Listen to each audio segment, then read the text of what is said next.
Session we are going to learn about GST, taxable supply. It's a basic one. Taxable supply, supply of goods, supply of service. What is mean by GST?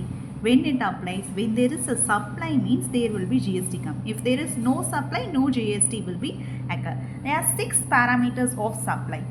Supply எதனா ஒரு supply பண்ணணும். ஒன்று அது கூட்ஸாகவும் இருக்கணும், இல்லை சர்வீஸாக இருக்கணும். இப்போ வந்து ஒரு கூட்ஸ் இல்லைனா சர்வீஸ் வந்து சப்ளை பண்ணுறோம். அது வந்து எதுக்கு சப்ளை பண்ணணும்? கன்சிடரேஷன், அது வந்து காசுக்கு இருக்கணும். ஃப்ரீயாகவே வந்து ஃப்ரீயாக கூட்ஸ் தர அது வந்து ஒரு சப்ளைன்னு கேட்டால் அது சப்ளை கிடையாது. ஜிஎஸ்டி பொறுத்த வரைக்கும் ஒரு காசுக்கு வாங்குறது தான் சப்ளை. அது வந்து யார் கட்டிடணும்? இப்போ நான் வந்து காசு கொடுத்து ஒரு பொருள் வாங்குகிறேன், யாராக இருந்தாலும் ஜிஎஸ்டி. இப்போ ஒரு எக்ஸாம்பிளுக்கு வந்து ஒரு கீரைக்காரம்மா வந்து ஒரு கீரை கொடுக்குறாங்க, காசு கொடுத்து தான் வாங்குறாங்க. அந்த கீரை கூட ஜிஎஸ்டி வருமானு கேட்டால் வராது. ஏன்னா கீரைக்காரம்மா வந்து அதுவே அவங்க வந்து ஒரு டாக்ஸபிள் பர்சனாக இருந்து ஒரு கடை மாதிரி வச்சு பண்ணாங்கன்னா அப்போ வரும். அப்போது இது யாருக்குன்னா டாக்ஸபிள் பர்சனுக்கு. And then supply should B GST supply. இப்போ வந்து அதுவே ஒரு ஆல்கஹால் எடுத்து நான் இது பண்ணுறேன், சேல் பண்ணுறேன், எனக்கு ஜிஎஸ்டி வருமானா அதுக்கு வராது. அப்போது பர்சனும் டாக்ஸபிள் பர்சனாக இருக்கணும், சப்ளையும் டாக்ஸபிள் சப்ளையாக இருக்கணும். ஸோ அப்போ தான் ஜிஎஸ்டி வரும். Supply should be made within taxable territory. அதாவது நான் வந்து வெளியே வந்து போகிறேன், இப்போ ஆஸ்திரேலியா, அமெரிக்கா நான் போகிறேன், அங்கே வந்து நான் ஒரு கூட்ஸை சப்ளை பண்ணுறேன், அங்கே டேக்ஸ் கட்டணுமா? அங்கே கட்டக்கூடாது. நீ எங்கே பண்ணுற, இந்தியாவில் ஒரு பொருளை வந்து நீ சப்ளை பண்ணுற, நீ ஒரு டாக்ஸபிள் பர்சன், ஜிஎஸ்டி ரிஜிஸ்டர் பண்ண ஒரு டாக்ஸபிள் பர்சன் நீ சப்ளை பண்ணுறேன்னா அப்போது அங்கே தான் வரும். Supply should be made within taxable territory. 6th one வந்து supply should be made in the course of furtherance of business. அது வந்து பிஸ்னஸ் மோட்டிவோட இருக்கணும். இதுதான் ஜிஎஸ்டினா என்ன? Taxable supply. அது வந்து ஒரு கூட்ஸ் இல்லைனா சர்வீஸை சப்ளை பண்ணணும். அதுக்குன்னு சில 6 கண்டிஷன் இருக்குது. அது ஒரு பொருளாகவும் இருக்கலாம், சர்வீஸாகவும் இருக்கலாம். அது காசு கொடுத்து பண்ணுற மாதிரி இருக்கணும். அது ஒரு டாக்ஸபிள் பர்சன், ஒரு டாக்ஸபிள் ரிஜிஸ்டர்டு பர்சனாக இருக்கணும். அந்த சப்ளையும் டாக்ஸபிள் சப்ளையாக இருக்கணும். அது பண்ணுற இடமும் டாக்ஸபிள் டெரிட்டரியில் இருக்கணும். லாஸ்ட் ஒன் வந்து அது பிஸ்னஸ் மோட்டிவோட இருக்கணும். இதுக்குன்னு சில எக்ஸம்ஷன்ஸ்லாம் இருக்குது. என்னென்ன எக்ஸம்ஷன்ஸ் பார்ப்போம். Exclusion of supply is specified in Schedule 3. Other activities as may be prescribed, notified by central government, state government and local authorities on the recommendation of GST Council. Exclusion of supply எது சப்ளையில் வராதுன்னா schedule 3ல் வந்து சொல்லியிருக்கிறாங்களே அதுவும் சப்ளையில் வராது. அதுக்கப்புறமேட்டு சில notifications கொடுப்பாங்க central government, state government, GST council recommend பண்ணி, அதுவும் வந்து ஜிஎஸ்டியில் வராது. ஃபர்ஸ்ட் ஒன் ஷெட்யூல் 1 பார்ப்போம். ஷெட்யூல் 1ல் வந்து நம்ம வந்து என்ன பார்த்தோம்? கன்சிடரேஷனுக்கு கொடுத்துருந்தா அது வந்து சப்ளைன்னு பார்த்தோம். இதில் வந்து கன்சிடரேஷனுக்கு கொடுக்கலனாலும் அது வந்து ஜிஎஸ்டி சப்ளை தான்ட்டு ஒரு 4 கண்டிஷன்ஸ் சொல்கிறாங்க, 4 டிரான்சாக்ஷன்ஸ். அது என்னென்னு பார்த்தோன்னா ஃபர்ஸ்ட் ஒன் வந்து permanent transfer or disposal of business asset where ITC has been avoided on such assets. ITC வந்து இன்புட் டேக்ஸ் கிரெடிட்னு சொல்லுவாங்க. அது எதுக்கெலாம் அவாய்ட் பண்ணியிருக்காங்களோ அதுக்கெலாம் வந்து கிடையாது. எக்ஸாம்பிள் பார்த்தோம்னா கம்ப்யூட்டர் வந்து ஒரு பிஸ்னஸ் நடக்குது, ஒரு ஆஃபீஸ்லேருந்து கம்ப்யூட்டர் வந்து என்ன பண்ணுறாங்க, அப்கிரேட் பண்ணணுன்னு சொல்லிட்டு பழைய கம்ப்யூட்டர்லாம் வந்து ஆர்ஃபன் ஹோமுக்கு வந்து கொடுத்துட்றாங்க. அப்போது இது வந்து ஃப்ரீ, ஏன்னா ஆர்ஃபன் ஹோம் அங்கே யாரெல்லாம் யூஸ் பண்ணிட்டோன்ட்டு அனாத ஆசிரமத்துக்கு கம்ப்யூட்டர்ஸை கொடுத்துட்றாங்க. காசுக்கு கொடுக்கல, ஃப்ரீயாக தான், ஒரு டொனேஷன் மாதிரி தான் கொடுக்குறாங்க. அப்போது இது வந்து என்னதுன்னா இது வந்து ஒரு சப்ளையாக தான் கன்சிடர் பண்ணுவாங்க. இதுக்கு வந்து ஜிஎஸ்டி வரும். என்ன சொல்கிறாங்க புரியுதுங்களா? இது வந்து நம்ம வந்து ஜிஎஸ்டினா ஒரு சப்ளை, அதாவது taxable goods, taxable person, taxable பிளேஸில் கன்சிடரேஷனுக்காக இருக்கணும் அப்படின்ட்டு நம்ம முன்னாடி பார்த்தோம். இப்போ இதில் கன்சிடரேஷனே இல்லை, அப்புறம் இது சப்ளையான்னு கேட்டால் ஷெட்யூல் 1 வந்து இது சொல்லுது, இது சப்ளை தான் சொல்லுது. ஏன்னா இது வந்து ஒரு பெர்மனன்ட் ட்ரான்ஸ்ஃபர், நான் வந்து நிரந்தரமாக நான் ட்ரான்ஸ்ஃபர் பண்ணிடுறேன். வேறு ITC has been avoided on such asset. இதுக்கு ஐடிசி வந்து கிடையாது. ஸோ நான் பெர்மனண்ட்டாக ட்ரான்ஸ்ஃபர் பண்ணுறேன் அப்படின்றதுனால இதுக்கு ஜிஎஸ்டி வரும்.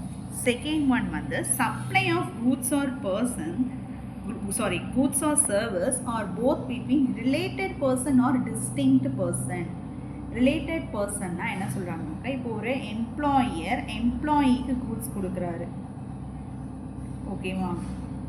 இதுக்கு ஒரு எக்ஸாம்பிள் சொல்கிறாங்க பாருங்கள். முத்தூட் ஃபினான்ஸ் இருக்குது. முத்தூட் ஃபினான்ஸ்க்கு வந்து தமிழ்நாட்டில் ஆல் ஓவர் இந்தியா நிறைய பிரான்ச்சஸ் இருக்குது. ஓகேவா? ஸோ தமிழ்நாட்டுக்கு வேறு ஜிஎஸ்டி நம்பர் இருக்கும், கேரளாவுக்கு வேறு ஜிஎஸ்டி நம்பர் இருக்கும்.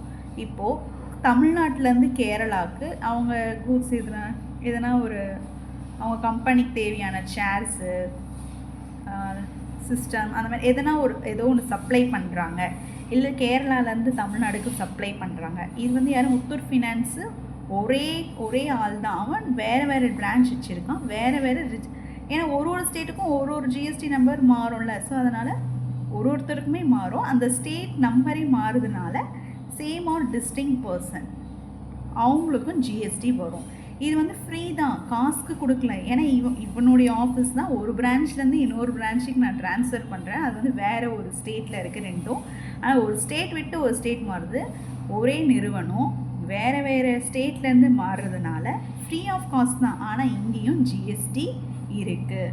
தேர்ட் ஒன் என்ன சொல்கிறாங்க, transactions supplied by principal by agent. ஒரு பிரின்சிபல் வந்து ஒரு ஏஜெண்ட்டுக்கு காசே வாங்கலை, பிரின்சிபல் ஏஜெண்ட்டுக்கு ஒரு இது பண்ணுறாரு, காசு வாங்கலை அப்படின்றாலும் ஜிஎஸ்டி வரும். லாஸ்ட் ஒன் வந்து import of goods or service from a related person or representatives where there is no consideration but still treated as supply. என் ஃப்ரெண்ட் வந்து யூஎஸ்ஏல இருக்காங்க. அவங்க வந்து எனக்கு ஒரு ஃபோன் வந்து ஒரு ஐஃபோன் வந்து எனக்கு கிஃப்ட் வாங்கி கொடுக்குறாங்க. ஓகேவா? ஃப்ரீ. நான் வந்து அவன்கிட்ட காசு கொடுக்கல, அவனை என்கிட்ட காசு வாங்கலை, அவன் வந்து ஃப்ரீயாகவே கொடுக்குறான். அப்போ இதுக்கு ஜிஎஸ்டி வருமானு கேட்டால் ஜிஎஸ்டி வரும். பிகாஸ் இம்போர்ட் ஆஃப் கூட்ஸ், ஏன்னா இம்போர்ட் பண்ணியிருக்கோம், அதனால் அங்கேயும் ஜிஎஸ்டி வரும். ஸோ ஜிஎஸ்டி வித்தவுட் கன்சிடரேஷன்னாலும் நமக்கு ஜிஎஸ்டி இருக்குது. No consideration still treat as a supply அப்படின்னா ஃபஸ்ட் ஒன் வந்து பெர்மனன்ட் ட்ரான்ஸ்ஃபர், செகண்ட் ஒன் வந்து supply of goods to a related person, and third one வந்து supplied between principal and agent. அங்கேயும் GST இருக்குது. GST is there and for transaction supplied by principals and agents. பிரின்சிபல்கிட்ட இருந்து ஒரு ஏஜென்ட்டுக்கு ஒரு goods வந்து transfer ஆகுது, அங்கே வந்து காசு வாங்க மாட்டாங்க, இருந்தாலும் ஜிஎஸ்டி வந்து இருக்குது. அதுக்கப்புறம் இம்போர்ட் பண்ணியிருக்கீங்க அப்படின்னாலும் ஜிஎஸ்டி இருக்குது. அண்ட் தென் ஷெட்யூல் 2 என்ன சொல்கிறாங்கனாக்கா, classification of goods and service. முதல்ல கூட்ஸ்னால் என்ன, சர்வீஸ்னால் என்னன்ற ஒரு தெளிவு. Classification of goods, transfer of title in goods under agreement. அதாவது டைட்டில் ஆஃப் கூட்ஸ், இது வந்து என் பொருள், இது வந்து என்னுடைய எப்படி சொல்கிறது, என்னுடைய புக்கு, அந்த ஓனர்ஷிப்பே ட்ரான்ஸ்ஃபர் ஆகுதுல்ல, ஓனர்ஷிப்பே ட்ரான்ஸ்ஃபர் ஆச்சுன்னா அது வந்து goods. Transfer of title and goods under agreement, transfer of title and goods, goods forming part of business or transfer or disposal whether or not for consideration. Goods forming part of business. பிஸ்னஸ்லேருந்து ஒரு goods வந்து நான் transfer பண்ணுறேன், இல்லைனா dispose பண்ணுறேன், weather not for consider காசு, same இந்த category தான் இது. And then goods are supplied before he is ceased to be a taxable person. Business is transferred by a going concern assumption. Business is carried on by a legal representative. அப்போது goods supplied before he is ceased to be a taxable person. Goods வந்து supply பண்ணுறாங்க, அதுக்குன்ட்டு சில exemptions இருக்குது. யாருனாக்கா going concern வந்து அது வந்து சர்வீஸில் போயிடுது. Business carried on by legal representative, அதுவும் சர்வீஸ் போயிடுது. எக்ஸாம்பிள் பாருங்கள், புரியும் கிளியராக. இப்போ வந்து ஏன்ற ஒரு பர்சன் வந்து ஜிஎஸ்டி ஃபைல் பண்ணுறதை நிறுத்திட்டார். அப்புறம் நிறுத்திட்டு எல்லாமே வந்து பி கிட்ட கொடுத்துட்டார். என்டையர் பிஸ்னஸ் வந்து பி கொடுத்துட்டார். ஓகேவா? அந்த கூட்ஸை மட்டும் ட்ரான்ஸ்ஃபர் பண்ணுறாரு அப்படின்னா அதுக்கு பேர் கூட்ஸு. மொத்தம் இப்போ இருப்பா, இந்த பொருள்லாம் விற்றுக்கோ, இந்த இது வச்சுக்கோ, இந்த ட்ரெஸ்லாம் நீ எடுத்து விற்றுக்கோ, ஒரு ட்ரெஸ் மேனுஃபேக்சர் பண்ணுறாங்க, அந்த ட்ரெஸ் வந்து நீ எடுத்துக்கோ, நீ சேல் பண்ணிக்கோன்னு அந்த ட்ரெஸ் மட்டும் கொடுத்தாங்கன்னா, கூட்ஸ் மட்டும் கொடுத்தாங்கன்னா அது கூட்ஸு. இல்லை என் கம்பெனியே உன் பேருக்கு நான் மாற்றிடுறேன், நீயே பார்த்துக்கோ, இதுக்கப்புறம் என் பிஸ்னஸ் சொன்னால் அது வந்து சர்வீஸில் வரும். இதுதான் classification of goods. Next classification of service பார்ப்போம். ட்ரான்ஸ்ஃபர் ஆஃப் ரைட்ஸ், அதாவது அங்கே வந்து ட்ரான்ஸ்ஃபர் ஆஃப் ஓனர்ஷிப். கூட்ஸ் பார்த்தோம், இங்கே வந்து வெறும் ரைட்ஸ் மட்டும்தான். இது இதுன்ட்டு இப்போது ஒரு நகை ஒரு கல்யாணத்துக்கு நகை வந்து ஃப்ரெண்டுகிட்டேருந்து வாங்கிட்டு போகிறோம். அந்த ஒரு நாள் மட்டும் அவனுக்கு தான் அந்த உரிமை, அந்த ரைட்ஸ் மட்டும் இருக்குது. ஆனால் அந்த நகையே தூக்கி கொடுத்துடல, வெறும் நீ போட்டுக்கொன்ற உரிமை மட்டும் கொடுத்துருக்காங்க அப்படின்னா அதுதான் service. Lease, rent, tenant, licence to occupy land. இப்போது வாடகை வீடு, அதான் சொல்லலாம், நகை வாடகை கொடுக்கறது, வீடு வாடகை, அது எல்லாமே வந்து நம்ம இந்த வீட்டில் இருக்கலாம், அதுக்கான உரிமை நமக்கு இருக்குது. ஏன்னா நம்ம காசு கொடுக்குறோம், நம்ம இருக்கலாம், உரிமை இருக்குது. ஆனால் இது ஏன் வீடு தான் அப்படின்னு நம்ம ஒரு சொந்தம் கொண்டாட முடியாது. அதுதான் service.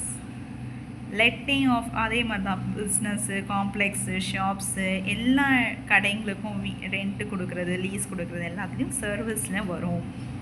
Treatment of process apply to another person's goods. Owner uses another person's personal use, another person's assets personal use. Renting of immovable property, அதான் வீடு வாடகை. Construction of complex, building, civil structure intent for sale to the buyer, consideration has been received after issuance of completion. ஒரு construction, ஒரு property முடிச்சுட்டாங்கன்ட்டு ஒரு agreement போடுறோம் அப்படின்னா after issuance of completion certificate கொடுக்குறோம்ல, அந்த சர்டிஃபிகேஷனுக்கு அப்புறம் காசு வாங்கினா அது சர்வீஸு. அதான் பாருங்கள், ஒரு ஏ வந்து பி கிட்ட வந்து பில்டிங் கன்ஸ்ட்ரக்ட் பண்ண சொல்லி கொடுக்குறாரு. பிஃபோர் இஷ்யூவன்ஸ் ஆஃப் சர்டிஃபிகேட், நான் சர்டிஃபிகேட் இஷ்யூ பண்ணுறதுக்கு முன்னாடி காசு வாங்கினா அது வந்து கூட்ஸு. அதுவே சர்டிஃபிகேட் இஷ்யூ பண்ணி அப்புறமா காசு வாங்கினா அது வந்து சர்வீஸு. ஓகேவா? இதுதான் சப்ளை ஆஃப் ஜிஎஸ்டி. அது நம்ம முதல்ல எதை பார்த்தோம்? சப்ளை ஆஃப் ஜிஎஸ்டியில் வந்து சப்ளைனா என்ன, அந்த சப்ளையில் வந்து 6 இருக்குது பேராமீட்டர்ஸ். அதுக்கப்புறமேட்டு கூட்ஸ்னால் அதில் இதெல்லாம் வரும். காஸ்ட்டே இல்லை இருந்தாலும் இதில் ஜிஎஸ்டி வரும். அது ஷெட்யூல் 1ல் பார்த்தோம். ஷெட்யூல் 2ல் வந்து classification of goods and services பார்த்தோம். ஷெட்யூல் 3ல் வந்து கூட்ஸ் வந்து இன்க்ளூட் ஆகும், கவர்மெண்ட் சொல்லிட்டாங்க அப்படின்னாலே இதுவும் கூட்ஸ் தான், சர்வீஸ் தான் அப்படின்றது வரும். சாரி, எக்ஸ்க்ளூஷன் ஆஃப் சப்ளை, எதெல்லாம் கவர்மெண்ட் சொல்லியிருக்காங்களோ அதெல்லாம் சப்ளையில் வராது. Schedule 3 is about exclusion of supply. Schedule 1 is, even though there is no consideration but still it is a GST. Schedule 2 is classification of goods and services. That's all friends. Thank you.